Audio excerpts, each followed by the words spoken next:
the basic anatomy. Right. Tell me how you do that. Like, Yeah. I would like to hear how you conceptualize the brain. So do that if you would. Yeah, absolutely. So for me, I think the way that my view of the brain is inspired by my mentor V.S. Ramachandran. So yeah, right. You work with yes.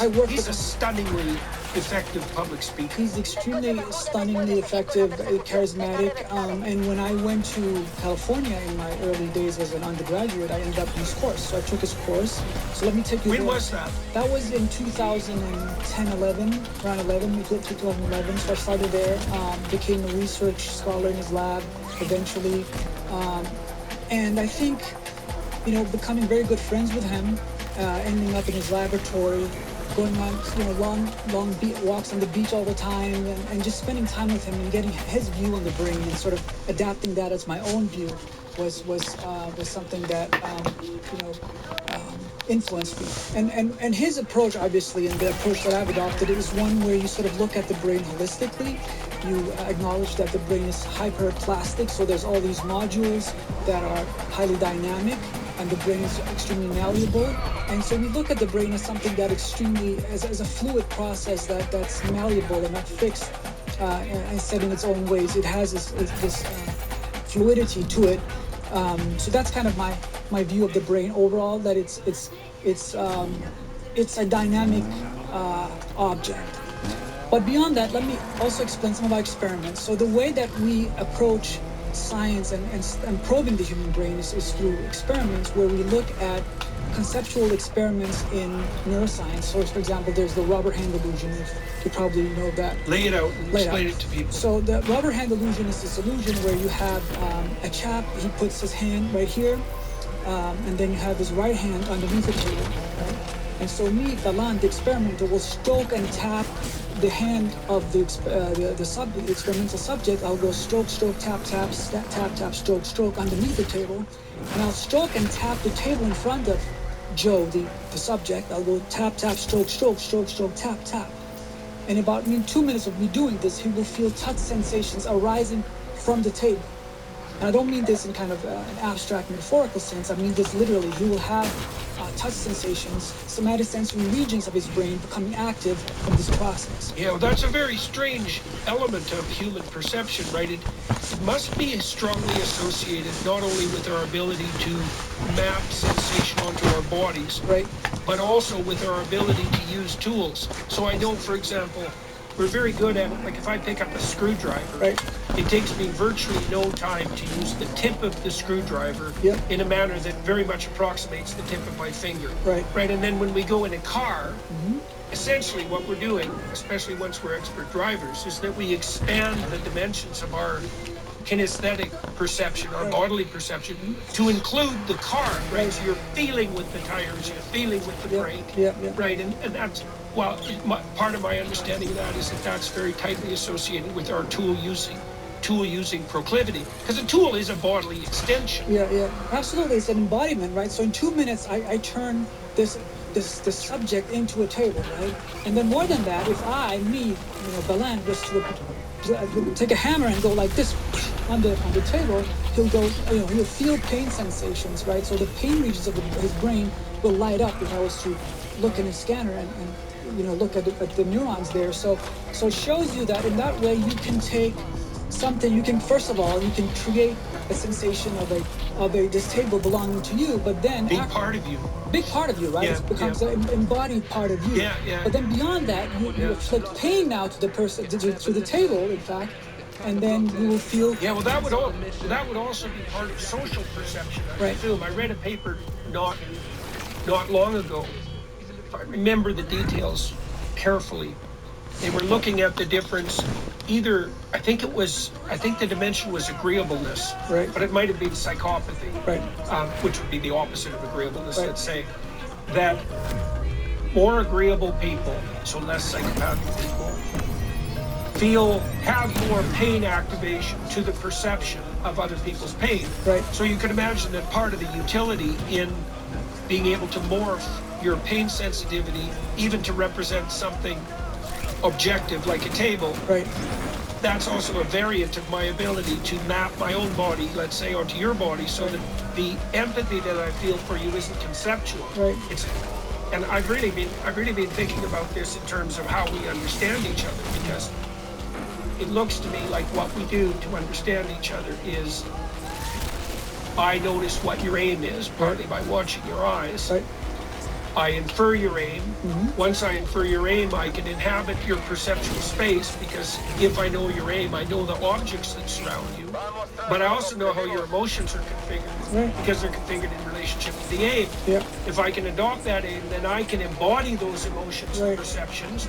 I can read off that embodiment, and then so the understanding is actually by simulating you on my own neural architecture, and then drawing the appropriate inferences from that. It looks to me like children probably develop that ability. Some of it's nascent, I would say. Some of it's there.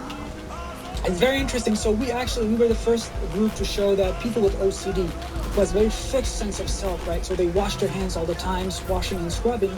When they do this illusion, they have a much more sensitivity to it, to the extent that there's a control condition for this illusion, where for the illusion to occur, you have to stroke and tap, stroke, or stroke and tap in a synchronized manner. That's very important, right? So that's key. Right. So you're linking the visual perception to the kinesthetic perception. Absolutely, yeah. Absolutely, right. But in people with so the control for this, by the way, is if you do it in a random sequence like tap, stroke, but everything is just random, right? And you do, again, the touching and stroking is random, then the illusion will not occur, or it will be slightly. So you have a slight illusion there, or most of the time, no illusion. So this is the key control for the illusion. Right. So let's just walk through this so everybody understands clearly. So you have someone with their arm on a table, let's say, their left arm. Their right arm is under the table, so they can no longer see it.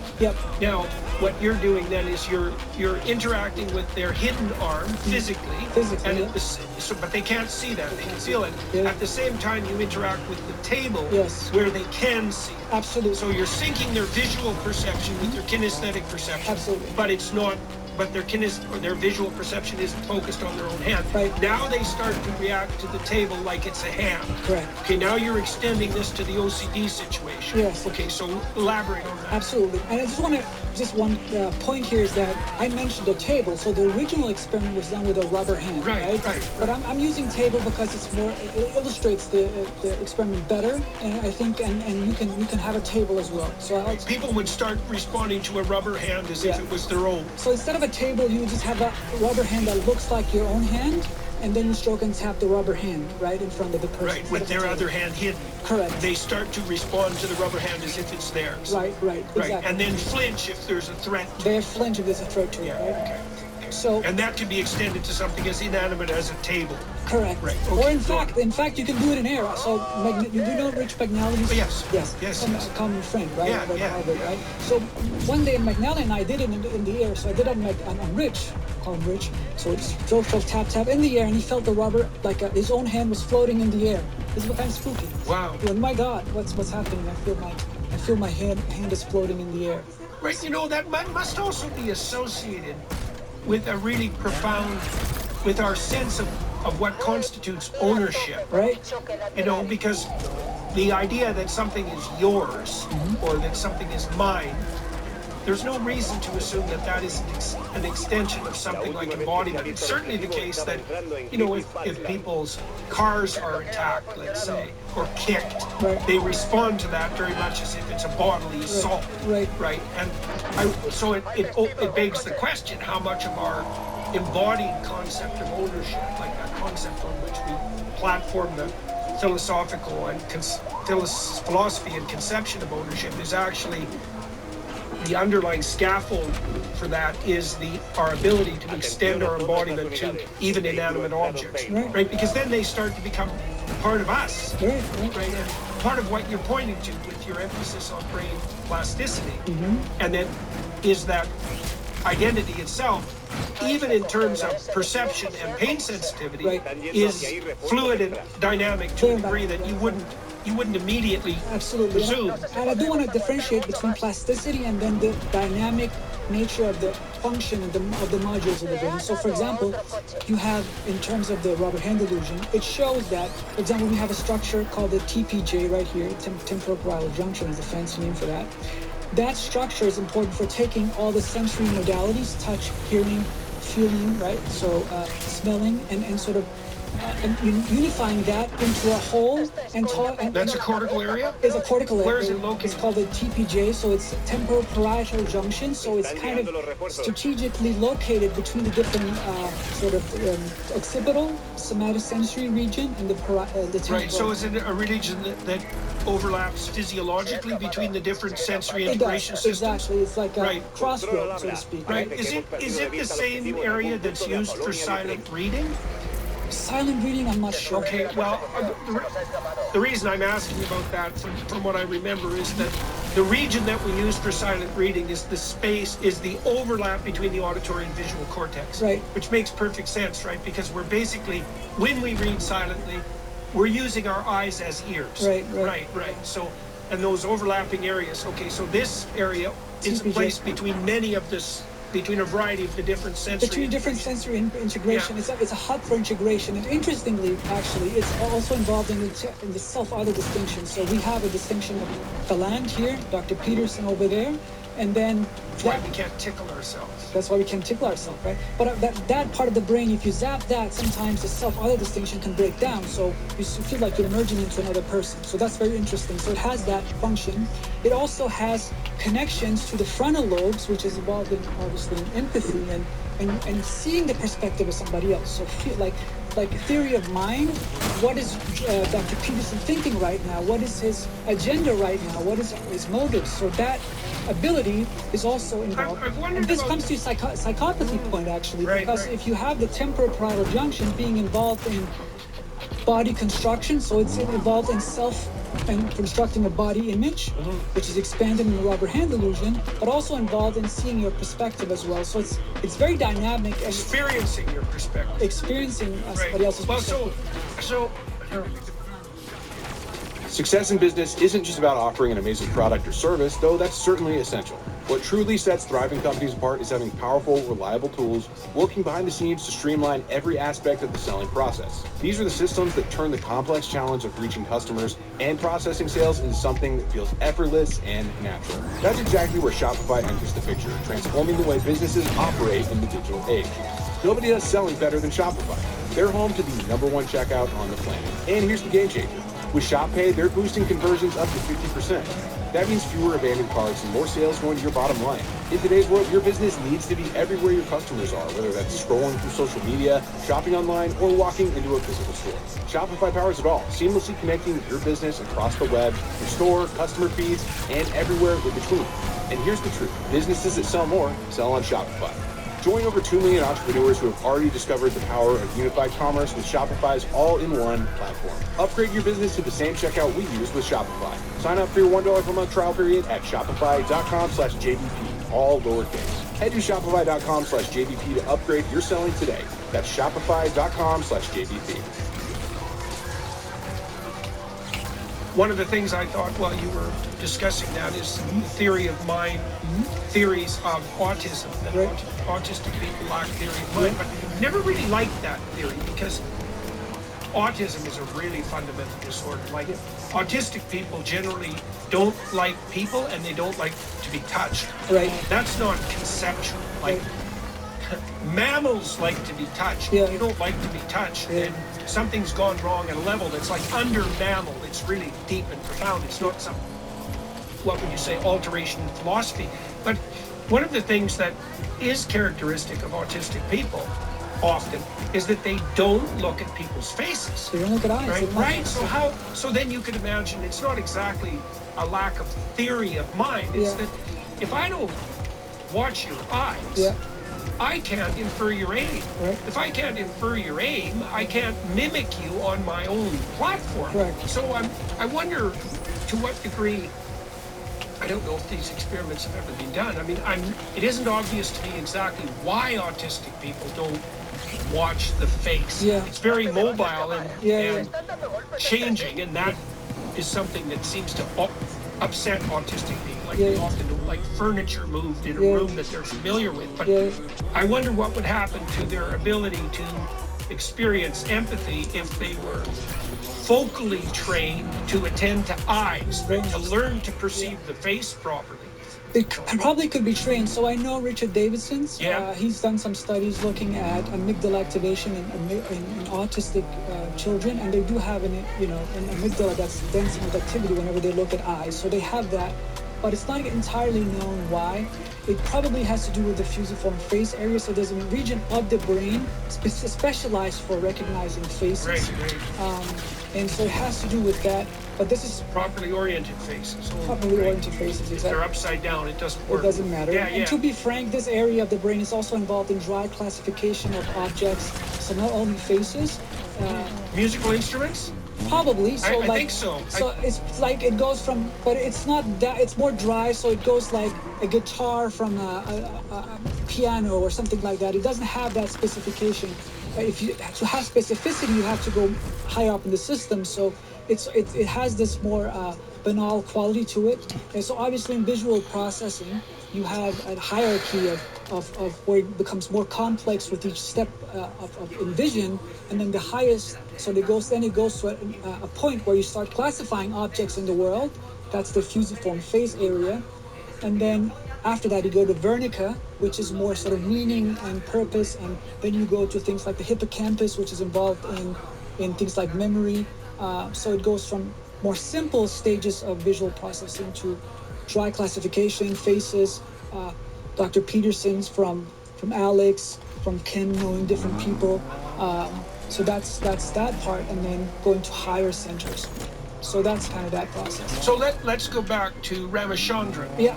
I was really interested in his work for a long while, especially on hemispheric lateralization and neglect. And Fascinating. now, some of the experiments that you described emerged because of Ramachandran's investigations into neglect, right?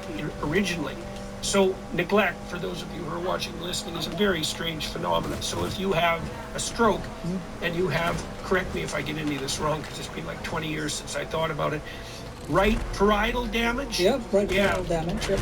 You'll lose your perception of the left side of your body. Yeah. But more than that, this is where it gets very weird. You lose the perception of left itself. Right. And I've tried to imagine it sort of like, you know how everything that's behind you when you're looking forward, it isn't like it's missing. It's just simply not there at a level that's even more profound than missing. And I suspect what happens to people with right parietal damage is that the absence that characterizes your lack of perception of what's behind you extends so that it's 3/4 of the world instead of half. Anyways, weirdly enough, you lose your ability to perceive the left side of everything. And I have no idea how to conceptualize that. But one of the consequences of that is that people with profound neglect will wake up and they'll become aware of their left arm or their left leg after they've had a stroke, and they'll try to throw it out of bed because they think it's someone else's. And if you get them to draw a clock, for example, they'll draw half a clock and cram all the numbers into the right-hand side. And if you give them a plate, they'll eat half the food. I still can't figure this out, because how do you think that works? It's like, if I pick up my phone, now I look at the phone, so now the phone is foregrounded, but I'm not aware of the left side. Now, if I'm looking at the room, now, do I miss the left side of the room? And in the room, do I miss the left side of all the objects? Like, I just don't understand how the hell that works perceptually. Right, exactly. It's they somehow don't attend to it, right? So Yeah. they can draw a flower the whole day, but they only draw half of the flower. And you keep telling them, and they say, "Well, I did my best. I'm drawing it," but they just can't attend to that part of the brain.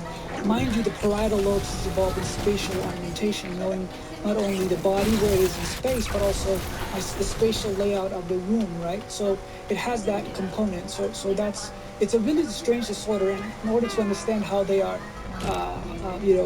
experiencing this at a subjective level is really critical. It's a mystery of sorts. Now, But Ramachandran also did experiments with irrigation. irrigation. But Yeah. before we go Yeah, there, I yeah. just want to. Yeah. So the parietal lobes and the superior parietal lobule, another fancy name there, right? So just above the temporoparietal junction is specifically involved in creating a body image as well. So the TPJ we talked about, taking information from various sensory modalities and then whispering information to the superior parietal lobule, this area just above it, its neighbor, right? It's involved in creating a subjective sense of a self, the feeling Right. that I occupy this body and not somebody else's body, right? So when people have a stroke to that part of the brain, as you mentioned, they will sometimes throw their hands out and say, this arm doesn't belong to me, it belongs to you, or it belongs to my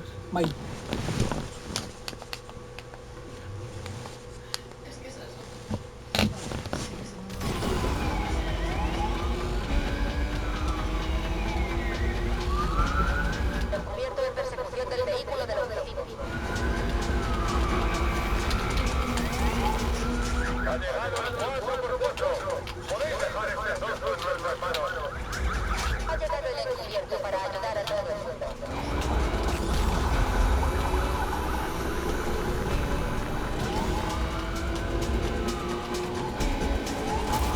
Se está chocando con todos los coches. Vengan de donde vengan.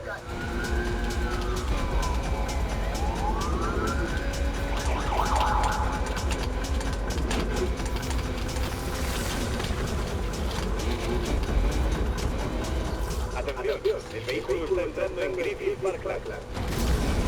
A todas las unidades, el bloqueo está listo. Voy a sacarle el coche de la carretera de un golpe. Hemos hecho una jugada desastrosa.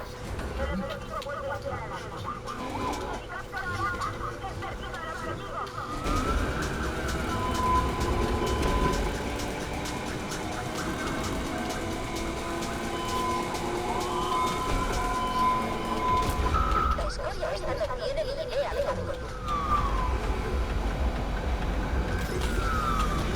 A todas las unidades, delincuente a la vista. Está entrando en Norfolk. No creo que podamos aguantar mucho más así. La policía de Lakeshore va por ti. Le hemos perdido el rastro en Norfolk. Buscad por todas partes. Hay que encontrar ese coche como sea.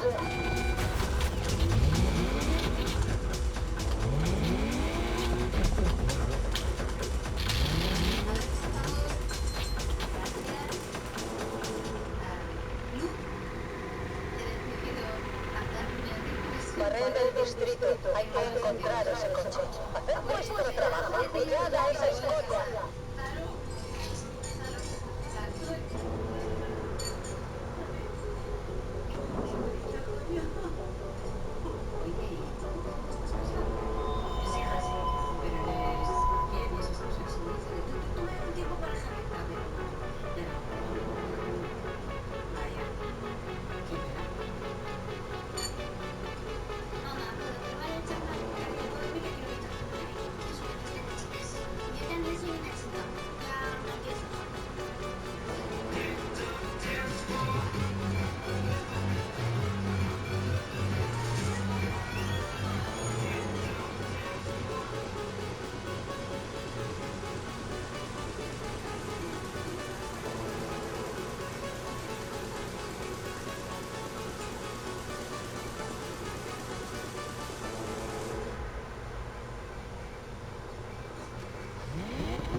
dad, or it belongs to, this person or that person. So literally they will become delusional.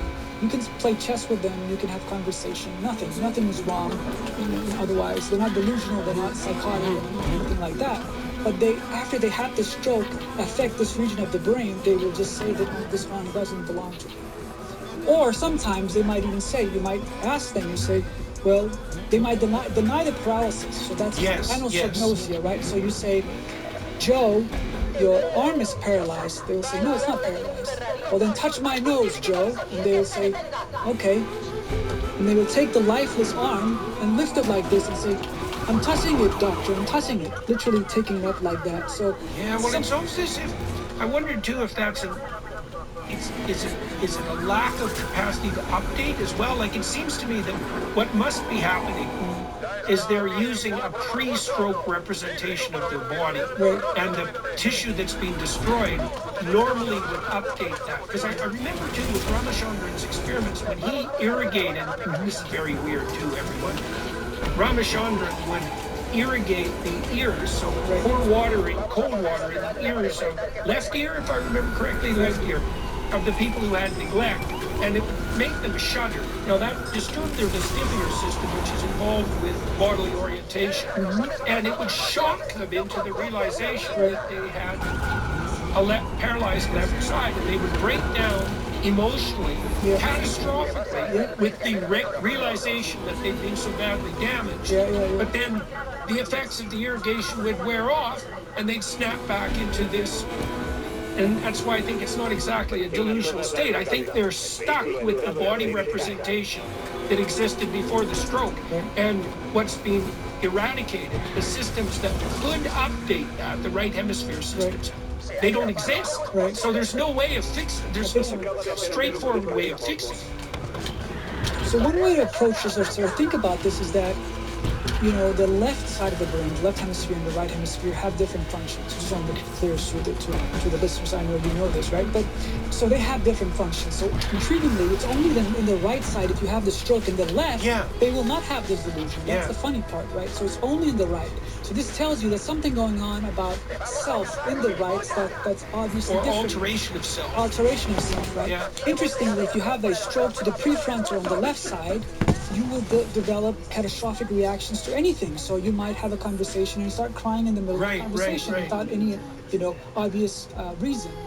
If you get a stroke in the right prefrontal, you will have become delusionally optimistic. So you'll go out and buy a Rolex, you can't, and you'll become manic effectively. So it shows us that the left hemisphere is involved in positive emotion and the right is involved in negative emotion. And in fact, today, when you use things like TMS, transcranial magnetic stimulation, you might zap the left hemisphere in people with depression and make it more active, and you end up with less depression. So the brain has these functions that are very lateralized and highly unique to each side of the brain. Well, so Elkonin Goldberg, I really like his model of brain lateralization. Novelty versus routinization. I know Ramachandran developed a theory that was either parallel or influenced by Goldberg. I can't remember. But what that would imply, the right hemisphere is associated with novelty recognition. So it recognizes anomaly. Yeah, that's right. It makes sense that it would signal negative emotion, because the first thing that should happen when something you don't expect occurs, because that means the routine you're running doesn't map the territory well, right? Because what I'm trying to do is, whenever I run a perceptual routine, I have a goal in mind, and I'm presuming that my perception is adequate to the task. If something anomalous occurs, like if I tell you a joke and you don't find it funny, or maybe I tell you a joke and you get offended by it, then obviously the way I've mapped you is wrong, the way I've mapped the joke is wrong. God only knows how much error I've made. That's going to be signaled by the right hemisphere. Anomaly, negative emotion. Okay, then you're going to attend to that. Now, the problem with depressed people is they attend to it catastrophically. So like, if I make say if I'm depressed and I make a mistake like that, we're sitting here talking, I make a little joke, and you either don't find it funny or you act offended, even if that only took a brief amount of time. A depressed person would think, well, that didn't go over very well. obviously I'm not very funny. Obviously, I don't understand people I don't understand this person very well. Oh, that's because I really don't understand anyone very well. I didn't understand people very well in the past, and I don't understand them well, and I'm very unlikely to learn how to do that in the future. People who are unable to learn like that socially, they're not very useful people. Some people are so useless that it would be better if they weren't around at all. I'm one of them. Right? And so I'm wondering if so you can imagine the right hemisphere when it's analyzing something novel opens up that entire space of potential consideration. My suspicions are that the left prefrontal cortex probably puts a box around that continually. You know, because the right level of analysis, if I make a joke with you and it falls flat, I should note that, but I shouldn't leap to catastrophic conclusions to begin with. I should just note it, like it should now become what would you say, an object of potential future significance. And I've noticed in my clinical practice that people who are well-regulated emotionally won't undergo a detailed investigation into an anomaly until it repeats, let's say 3 times, until there's a pattern. Whereas depressed people, they'll leap to the worst possible conclusion almost immediately. And that does look like something like that left prefrontal hemisphere dysfunction that you described. So you can imagine that the right hemisphere notes the novelty, elicits negative emotion, then opens up the search space, which could be indefinite. Like the reason your joke didn't go over might be because you are the kind of unpopular loser who wreaks havoc wherever they go, but potentially first conclusion, right? So you lose the left hemisphere system and that whole cataclysmic reaction is dysregulated. I like that. I mean, it makes sense, right? So the right hemisphere is more emotional, big picture oriented, as you say, and it could be that it goes into this infinite loop of possibilities in this big space land where there's no way it can really get fixed. There's no anchoring, right? So that's okay. So I would say I'd like to know your thoughts about. So I'm very interested in archetypal psychology. And Carl Jung had a very specific hypothesis about dreams, which I really like. And this is one of the things I wanted to talk to you about today, because you're interested in dreams, and you've talked about them as simulations. So his idea about dreams, which is a brilliant idea, is that it wasn't hemispherically localized for him because he didn't have the neuroanatomical knowledge. But so imagine that you encounter an anomaly. Okay, that's the place. You can say that exploration that we just described, which is, is there something wrong with me socially? Is it generalizable? Am I a cataclysmic person? All of those are fantasies of a sort, right? And you can think of the fantasies as attempts to remap the anomalous situation, right? And then, like, a shallow remapping would require just a tiny alteration of fantasy. But a large remapping would need a whole reconfiguration of character. Jung's idea was that the dream was a place of exploration for the remapping of anomaly, and that it could be undertaken safely because you could explore different perceptual configurations in the safety of dreams without exposing yourself to any danger. So you can imagine that, so the right hemisphere signifies detects anomaly, and it begins this exploration process, but it's using the landscape of fantasy, which would be simulation, to start to explore. You could imagine too that one of the ways that might be triangulated would be, imagine that your right hemisphere has aggregated a couple of different anomalies, not enough to be cataclysmic about them, but to have them sort of there as mysteries. Okay, now you search through the fantasy space, and one of the new fantasies explains like several anomalies simultaneously. My guess is that's something like fantasy-related insight. Because you'd see that in therapy, where someone will lay out a couple of different problematic scenarios, and then contemplate the commonalities, and sometimes they'll stumble across something that, oh, I see, I'm looking at this whole thing wrong. it's a restructuring of the theory, and then those three anomalies are all accounted for. Yeah. And that's going to give you a sense of conviction, right? Because now you have a theory that accounts for the new information. And the dream is part of that process. It's the birthplace of that renovelization of conception. Yeah.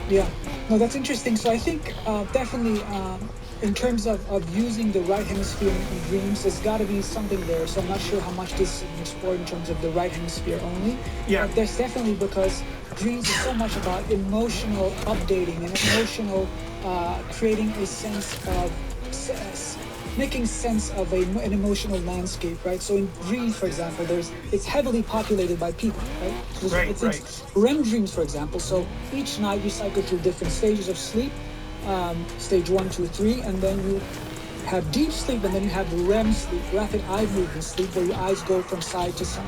During this stage of sleep, you're paralyzed from head to toe, so you have structures in the brain called the pons and the medulla in the lower part of the brain that paralyzes your entire body, so you won't act out your dreams and hurt yourself, right? So this is want to lay the foundation before I get to your point, right? And that sets up the stage for exploration without risk. Right. So now you can engage in this laboratory, of testing, a testing space without any fatal consequences, right? You can do whatever you want, and you don't hurt your sleeping partner or yourself. So you have that paralysis first thing. You're in a physiological straitjacket, so to speak, right? So and you can explore deeply enough so that you can actually reshape not just your conceptions, right, but your perceptions, right. And that idea accounts for some of the bizarreness of dreams. Like if you're exploring at the level of perception, it's going to seem bizarre. Yes. So I just want to sort of go through this.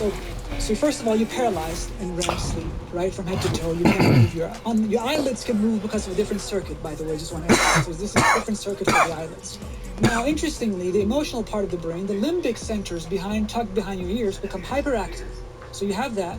The prefrontal lobes, and the CEO of the brain, becomes less active for some reason. So that part of the brain dials down, right? Motor restriction of inhibition.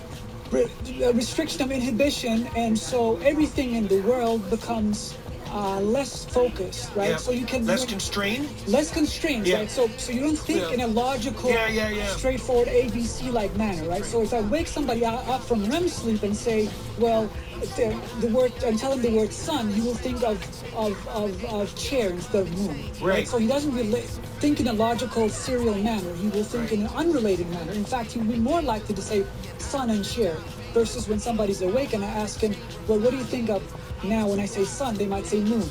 Right. So they are more likely to relate unrelated words. So they think in a... Which is what you'd expect if it was an exploratory process. Right? So the prefrontal lobes turn down, right? The emotional part of the brain dial up, right? So you have that.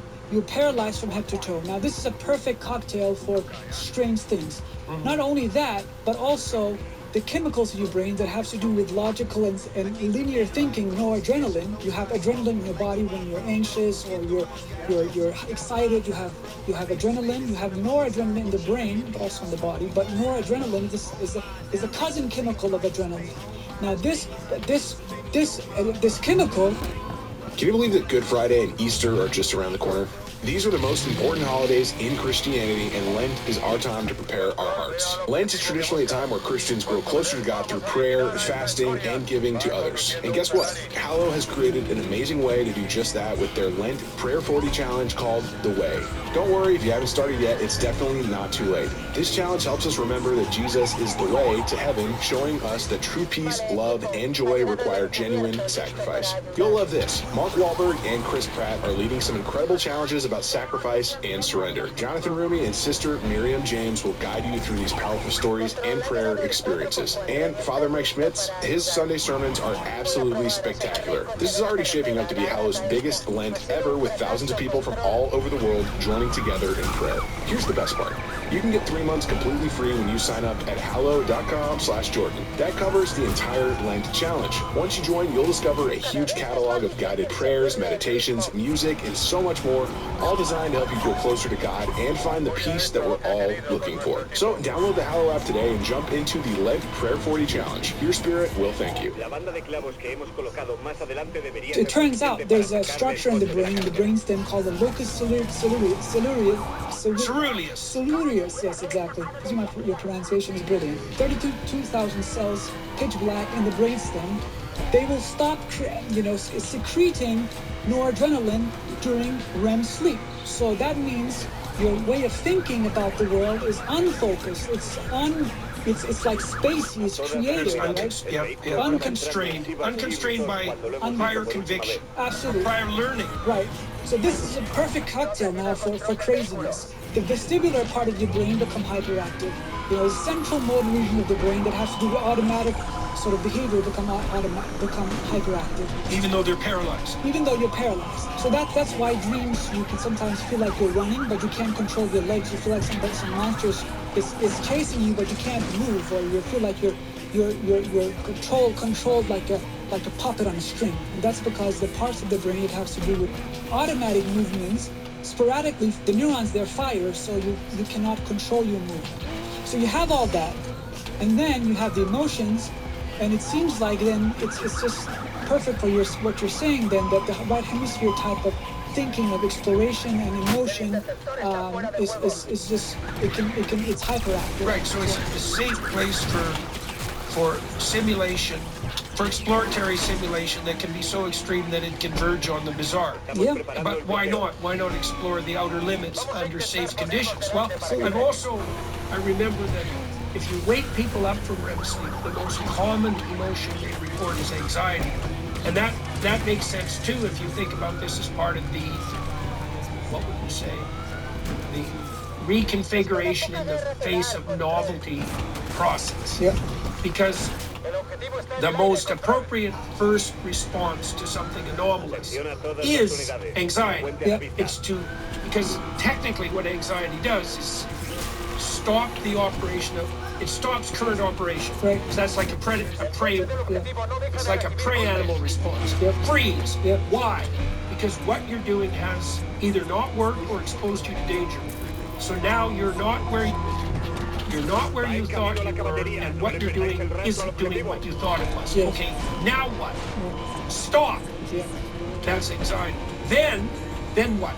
Then explore. So, like if you throw a rat into a new cave, the first thing it does is freeze. Okay, then what it starts to do is to look around. I guess to begin with, it doesn't even want to move its eyes, right? Because it doesn't want to attract the attention of a predator. So it freezes and crouches down. And then if nothing additionally terrible happens, it starts to thaw. It starts to look and starts to sniff. Yeah. Right? And then it'll start to explore and remap the territory. Yeah. But that seems to be what's happening at the dream level conceptually. So imagine that you're encountering a landscape of anomaly or novelty that's signified by the right hemisphere. The emotion that's elicited is anxiety with a subtext of curiosity. Right. Right? Because both of those two things would be at play. Yep. And then the fantasy landscape can be elaborated so that even perception itself can be reconfigured because of the error. If you're betrayed by someone, you could say something like, I can't even look at you the same way. Yep. Right, and that means that the betrayal has forced a reconception so profound that perception itself has been altered. Like, you can find someone attractive. This happens often when people are dating. You can find someone attractive or unattractive on first meeting. Yeah. And then as you get to know them, maybe you thought they were attractive to begin with, and that just goes away. Yeah. Or you felt that they weren't that attractive to begin with, but as you get to know their character, let's say, then the perception itself shifts. It's not merely the theory of mind or the conception you have of them, right? You literally look at them differently. Maybe it's because, in part, you actually see, I don't know, if you reconfigure what would be the patterns of interaction in their face. You know, like someone graceful, for example, you're obviously perceiving something like a gestalt, and there's something charming and beautiful about that. My guess is if you see a person of high character across time, you can see their integration, and that would make them, that would allow you to perceive their attractiveness in a way that you might not have been able to do superficially. Absolutely. That's very interesting. Yeah. Well, to go on back to the whole dream thing, right? So one of the things is that it's populated by a lot of people. And that's, again, right hemisphere is actually involved in decoding social, like facial expressions, for example. So that's one thing that obviously autistic people have problems with. But for some reason, there's a lot of people, a lot of interactions in dreams. So you interact a lot with a lot of people, and usually, actually, these interactions are negative. And this shows us that for some reason, it's advantageous to think of negative things because you're more likely to train your circuits in your brain to be able to. So, to put it shortly, like if I have an encounter with a serial killer in my dream, and I sort of overcome that, I'm not killed by it, right, by that serial killer, I can navigate that situation in a proper, appropriate manner, I'm more likely to survive in real life. So it shows you that dreams has a lot to do with survival and training the circuits in the brain, making them solidify the ones that can help me survive more. So that's a huge part of Right. Well, it would make sense too that what you should look. The more sophisticated you are in your social perception, the less likely even encounters with dangerous people are to go wrong. Yep. I'll tell you a story about that. Yep. So I had this landlord when I lived in Montreal, and he was an ex-president of Hells Angels in Montreal. And he'd been in prison, and he was a rough guy. Yep. And we couldn't communicate that easily because he spoke Joual French, which is very hard to understand, even if you're French, and I spoke English. And there was quite a big class difference between us, and I was from Western Canada, and he was from Eastern Canada. So, but we got along, you know. He lived right beside me, and to the degree we couldn't communicate, we did. And he did some artwork. He worked in neon, as it turned out, and I bought some of his pieces, and we kind of got to know each other insofar as we could. Now, the problem, his name was Paulo. Mm-hmm. The problem was that now and then he would go on a bender, and he could drink, well, like an unlimited amount of alcohol over a 3-day period, like 90 beer, you know, like, and he would drink himself to a point where it was not even obvious how conscious he was, but he was still upright. Yeah. And then he'd drink up all his money, and then he developed a habit of coming to my door at like 3 a.m. to sell me like a toaster or a microwave, right, because he needed money, because he wanted to keep drinking. And so I did that a couple of times. He showed up at like 3 a.m. Now he's a big guy, and he's tough. And I went out once to a bar with him. He put me on the back of his motorcycle, which is a 750 Honda, if I remember correctly. He put his wife's helmet on my head, it was his little tiny helmet, and away we went. He said, if the cops come after me, I'm not stopping, just so you know. Yeah. It's like, well, that was the beginning of a very interesting evening. He got into all sorts of fights at the bars because people would come up and like challenge him, such stupid people, and that didn't go well for them. So he was touchy, let's put it that way. Well, I talked to my wife about this, because she didn't like the fact that I was giving Paulo money for his like toasters and so forth, because she knew that he was trying to quit drinking. Yeah. So, and then it also scared her that he would come over like at 3 a.m. So one day he came over at 3 a.m. and he was standing there sort of swaying and looking at me. And I had to tell him that I wasn't going to give him any more money starting then. And I had to tell him why. And so I said, look, we know you're trying to quit drinking. And when you come over and I buy your toaster, then you go and drink. And I can't do that anymore because it's not good. And he looked at me for like 10 seconds. And I know I was looking at me.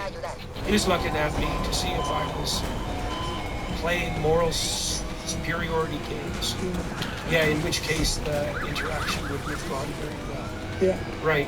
And so the reason I'm bringing that up is because as your social perception becomes more sophisticated, the probability that you can navigate well in a complex and potentially dangerous situation increases radically. Yeah. So if you can practice that in a dream, now that should mean that you should concentrate on elements of social behavior that didn't go your way, that you don't understand. Right. And that would take you into a landscape of, well, hard to tell, but possibly into a landscape of malevolence. That would explain, for example, why people go and watch horror movies, movies about serial killers and so forth. It's like, You want to sharpen yourself up. And then that's a good point. So the fact is that when you dream, your brain takes you on this exploration, right? And it looks at various social scenarios, for example, that evoke emotions in you. So it takes Dr. Peterson and put him in a room with Kim and Joe and see how he reacts. If the reaction is not an emotionally evocative one, it will literally take you and show you another scenario until it hits on a scene that evokes your emotion, that gets you riled up, and then it explores. So it has to be okay. It has to have that element, and then it will go down that path more and explore it more. It'll say, "This is interesting." Okay, I see. So it presents scenarios Exactly. until one evokes One of a those limbic reaction. Absolutely. Now, but is it also searching for emotional reactions that are primarily negative, or is it intensity? Not necessarily. So it does. There's a huge dopaminergic aspect to dreams. So it's been shown that if you have a lesion to a part of the brain, the inferior parietal lobule, again, it's a region just below the superior parietal lobule. It's involved in creating images, but also so if you have a stroke there, for example, you won't dream. Or the mesolimbic dopamine centers is a fancy name for the part of the brain where you have dopamine going to the prefrontal cortex. If you have a lesion there, you won't dream as well. So bliss and dopamine, as well as images, is involved deeply in Okay, so it's emotional intensity and valence. intensity valence, yeah. Right, So but it's tilted positive, somewhat towards the negative. Tilted But somewhat we towards are negative. generally, as human beings, tilted somewhat toward the negative. Absolutely, yeah.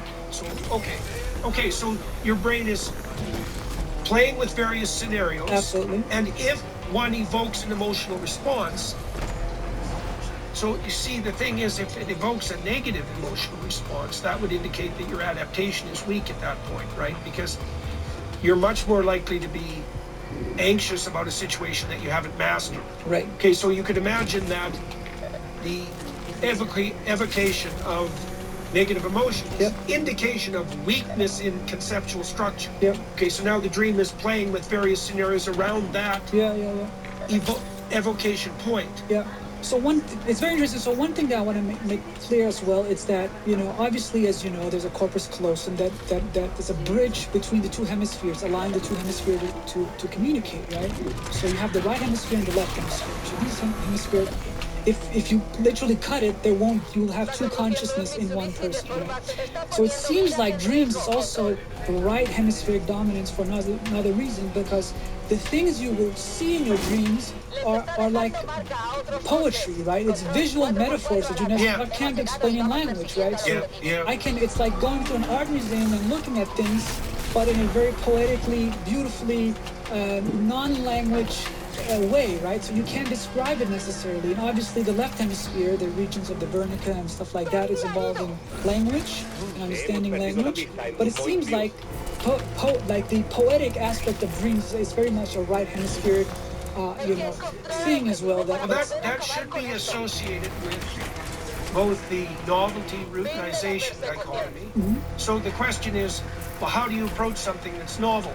Well, if it's novel, if it produces anomaly, if you don't understand it, you haven't encapsulated the language. Yeah. It's not routinized enough so that you have a propositional description of it. Yeah. So you can imagine that during the day, when you're conscious, you're running well-routinized, propositionalized routines. Right. But some of them don't work out as well as others. Right. Okay, so now imagine the right hemisphere is sitting in the background, mapping the failures. Yeah. Okay, so now you have like a collection of failures or something like that.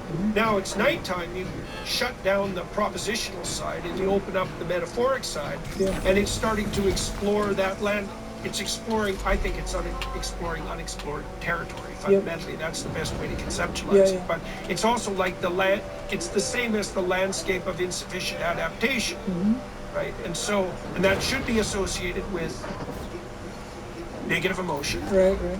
And now the question would be, what would be the utility of those metaphoric fantasies? Well, part of that's, okay, so imagine that around any perception, there's a cloud of connotations, right, that are first order. We already talked about that. So, like a first order connotation for you would, if I saw you, would obviously be male, right?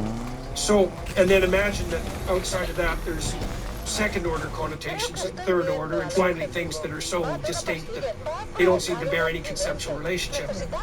Well, as you open up the metaphoric landscape, that connotation width should expand. Right. And then you can imagine that what you're trying to do is to explore a new network of connotations that would map the territory more effectively, right? Yeah, I think what is also interesting about dreams and that whole thing is that it seems to tap into a circuitry that's more mystical than the circuitry that we normally tap into. By mystical, I mean, it seems like some of the receptors involved in mystical experiences, when you take psilocybin and things like mescaline and DMT and stuff like that, the serotonin 2A receptors. So one theory actually talks about how, so obviously serotonin is another neurochemical in the brain. That the part of the brain that produces that, the dorsolateral nucleus, also shuts down its production of serotonin. So you don't have serotonin in your dreams either, in REM sleep.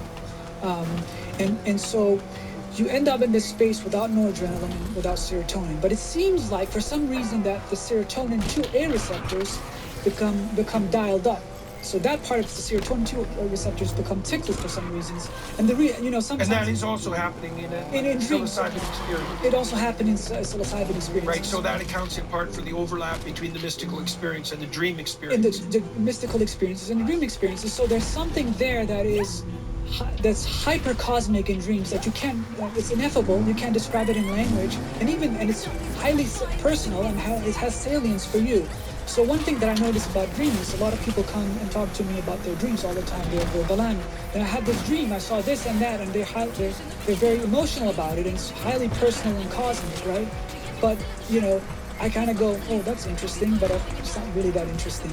But it has that significance for you as a person, and that's kind of about the dream thing. It has personal salience, kind of the type of personal salience you can get from a psilocybin experience. Are you tired of being held back by one-size-fits-all healthcare?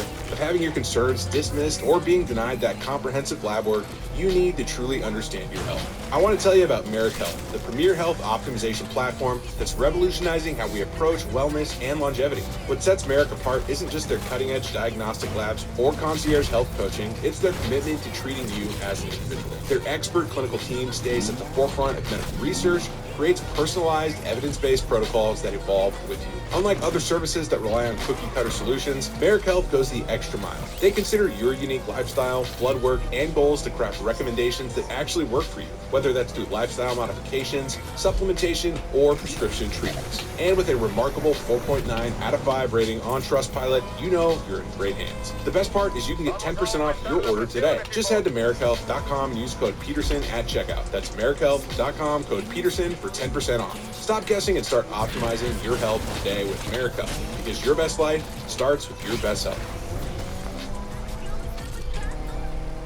Okay, so